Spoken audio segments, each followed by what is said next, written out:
Kathy and the Kid by Jeff R. Lonto. It was March 1986. Kathy Johnson had just moved into a small but comfortable unit in the Manor Royale apartment complex. At age 22, her marriage to Mr. Wonderful had fallen apart. When she couldn't take the drinking, verbal abuse, controlling, and running around by her husband anymore, she packed as much as she could into her small car and left, getting away as far as she could. They had no children, so it was easy enough to break away. As she slowly got settled in, she had lots of mixed emotions. She was now completely alone. She didn't miss her estranged husband too much, and she liked being able to finally do things for herself and make her own decisions, but she was also lonely. She didn't really know anybody in the city she moved to, and she wasn't ready to start dating again. She landed a second-shift job at a factory doing light assembly and packing boxes, which kept the bills paid, but it was a rather dark, depressing, restrictive work environment where the people weren't particularly friendly. She wasn't Kathy. She was employee number 2281.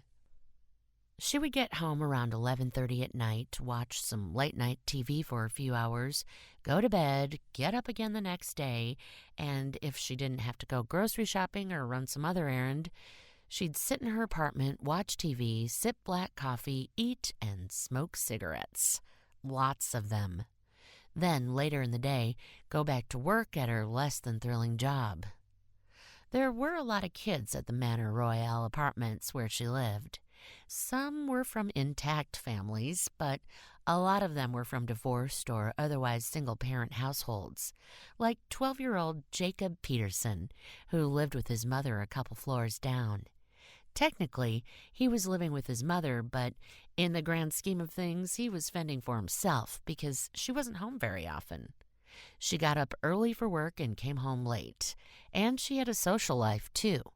But Jacob was rather mature and responsible for his age, and could get up, get dressed, and get to school on time, and then come home and heat up his own frozen dinners in the oven. He had a few friends that he sometimes hung out with after school, and for the most part, they stayed out of trouble. A big motivation for Jacob to stay out of trouble was to prove to his mother he didn't need a stinking babysitter at age 12. Kathy started to notice Jacob a lot when summer came and school was out. Sometimes he and his friends were coming and going in and out of each other's apartments, or roaming up and down the halls, or doing something outside, but a lot of times Jacob was by himself, especially during the day on weekdays because his friends had other activities going on. Kathy knew nothing about the kid, but she wondered about him.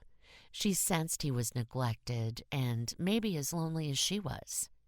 Seeing him around stirred some maternal feelings in her, thinking about how nice it would be to have a son or daughter, and how she would be a much more loving, nurturing parent to this kid than his own mother apparently was.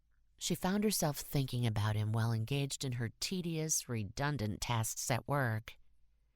Finally, when she saw him late one morning hitchhiking on Highway 612 about a half-mile from the apartments, she hit her brakes.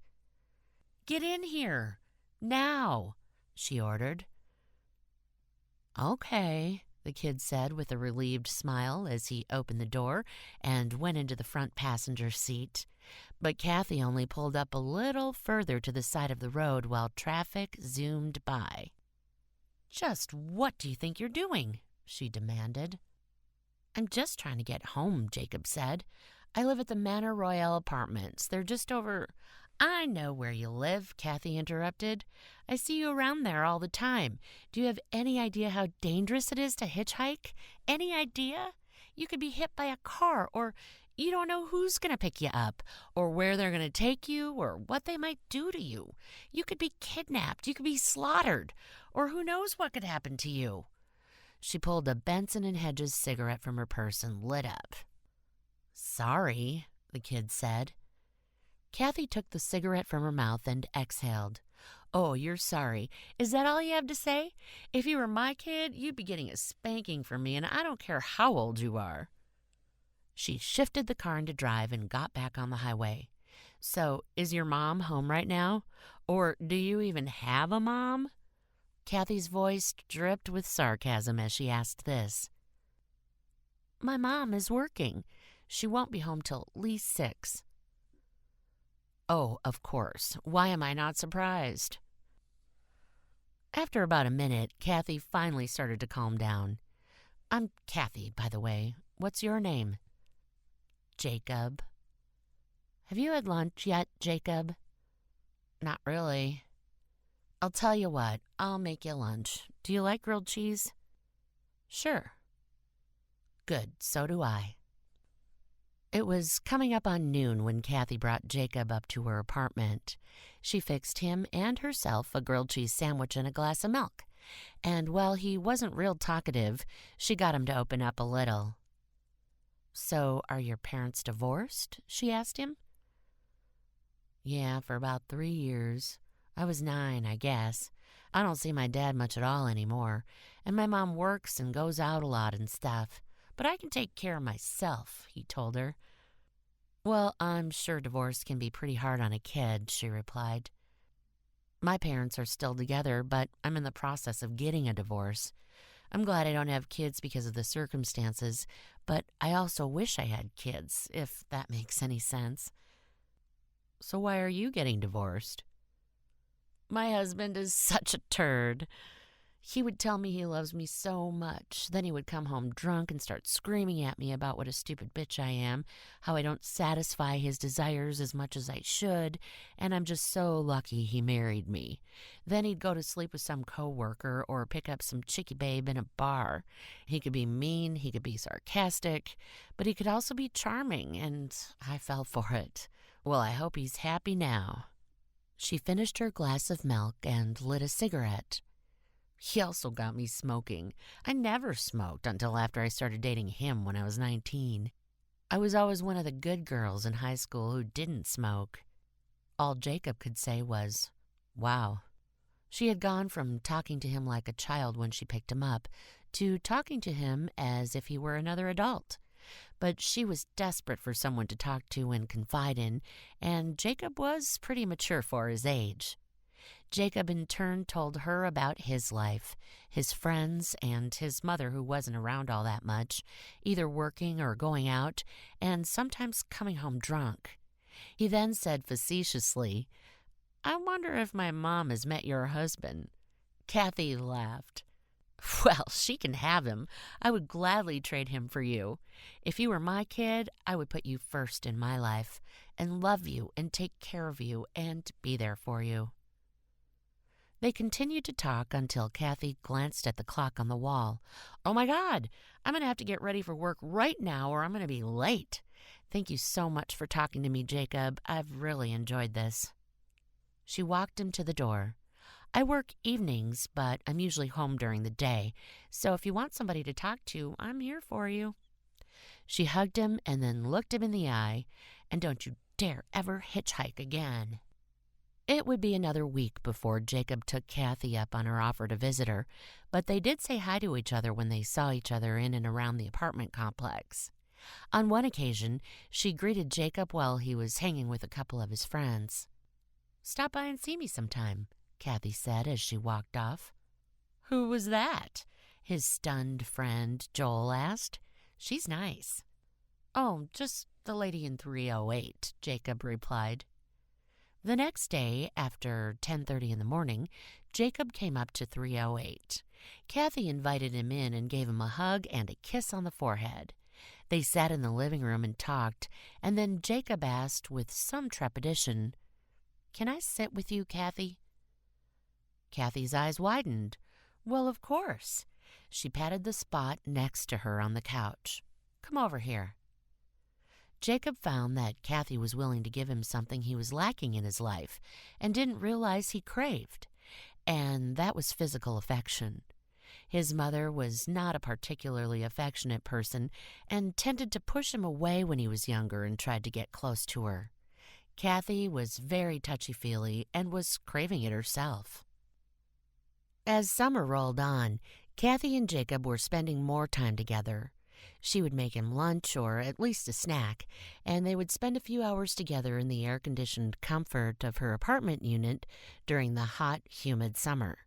They cuddled together on the couch, sometimes rocking back and forth like a mother and baby, or he would lay his head in her lap while she read a paperback or watched TV or talked on the phone with her free hand stroking his chest.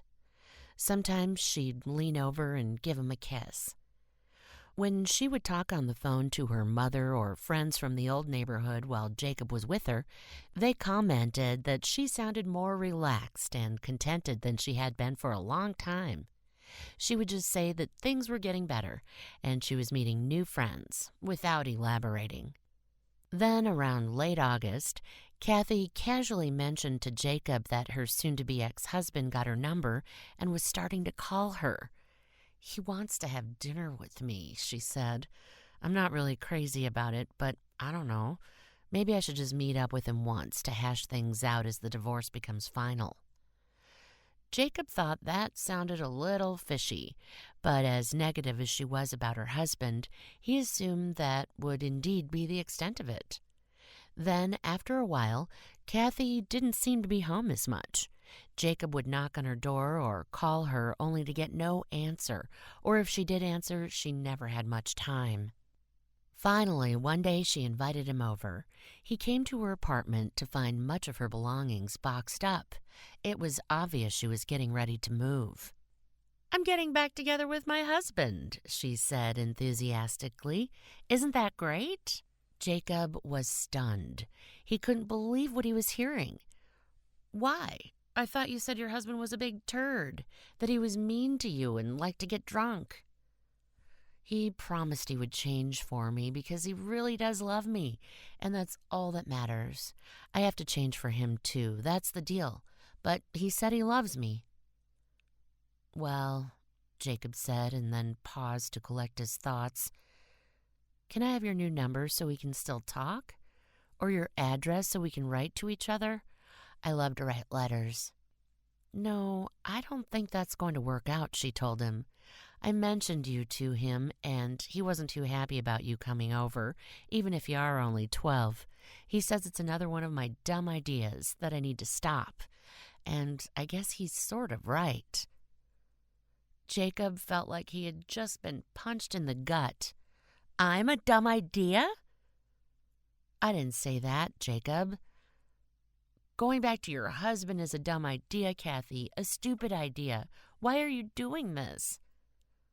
"Well, I'm sorry you feel that way," Kathy responded. She lit a cigarette as she tried to mask her own feelings. "Anyway, I'm going to have to let you go now. I need to finish packing," she said. She walked him to the door and gave him a brisk hug. "Bye, Jacob. It's been fun." She pushed him out the door and locked it behind him. A few days later, the unit where Kathy dwelled for 6 months became available for rent again, even though she had to pay a rather high fee for breaking her lease. Her renewed relationship with her husband only lasted a few months until she moved out again and moved in with a new boyfriend. A few years later, with a different boyfriend, she became pregnant and 9 months later gave birth to a son. She named him Jacob.